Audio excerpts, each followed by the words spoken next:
Shalom para pendengar yang dikasihi oleh Tuhan Yesus. Kiranya Tuhan memberikan rahmat-Nya kepada para pendengar semua. Sebentar lagi kita akan mendengarkan pembacaan Alkitab audio dalam versi bahasa Indonesia sehari-hari. Siapkan hati saudara.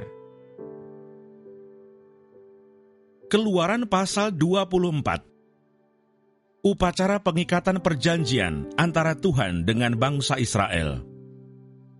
Berfirmanlah ia kepada Musa, "Naiklah menghadap Tuhan, engkau dan Harun, Nadab dan Abihu, dan 70 orang dari para tua-tua Israel, dan sujudlah kamu menyembah dari jauh." Hanya Musa sendirilah yang mendekat kepada Tuhan, tetapi mereka itu tidak boleh mendekat, dan bangsa itu tidak boleh naik bersama-sama dengan dia.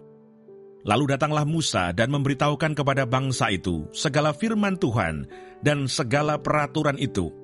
Maka seluruh bangsa itu menjawab serentak, "Segala firman yang telah diucapkan Tuhan itu akan kami lakukan."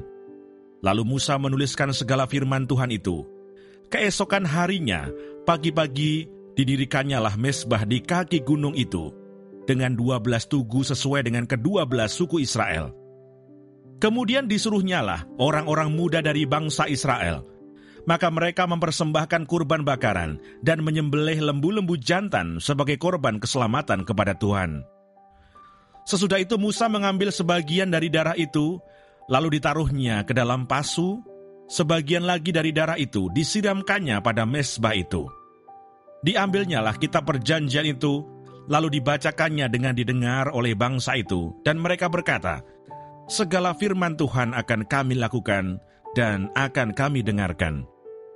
Kemudian Musa mengambil darah itu dan menyiramkannya pada bangsa itu serta berkata, "Inilah darah perjanjian yang diadakan Tuhan dengan kamu berdasarkan segala firman ini." Dan naiklah Musa dengan Harun, Nadab dan Abihu, dan 70 orang dari para tua-tua Israel. Lalu mereka melihat Allah Israel. Kakinya berjejak pada sesuatu yang buatannya seperti lantai dari batu nilam, dan yang terangnya seperti langit yang cerah. Tetapi kepada pemuka-pemuka orang Israel itu, tidaklah diulurkannya tangannya. Mereka memandang Allah, lalu makan dan minum. Musa di Gunung Sinai. Tuhan berfirman kepada Musa, "Naiklah menghadap aku ke atas gunung, dan tinggallah di sana. Maka aku akan memberikan kepadamu loh batu, yakni hukum dan perintah yang telah kutuliskan untuk diajarkan kepada mereka."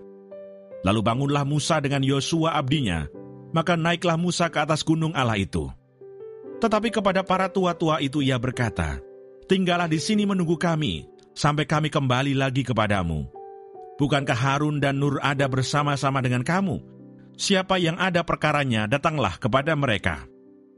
Maka Musa mendaki gunung dan awan itu menutupinya. Kemuliaan Tuhan diam di atas gunung Sinai, dan awan itu menutupinya 6 hari lamanya. Pada hari ke-7 dipanggilnyalah Musa dari tengah-tengah awan itu. Tampaknya kemuliaan Tuhan sebagai api yang menghanguskan di puncak gunung itu pada pemandangan orang Israel. Masuklah Musa ke tengah-tengah awan itu dengan mendaki gunung itu. Lalu tinggallah ia di atas gunung itu 40 hari dan 40 malam lamanya. Terima kasih Bapa di surga untuk firman-Mu hari ini. Berkati kami semua supaya kami mengerti isi hati-Mu. Terima kasih para pendengar semua, kiranya Tuhan memberkati. Dan jangan lupa untuk share dan subscribe.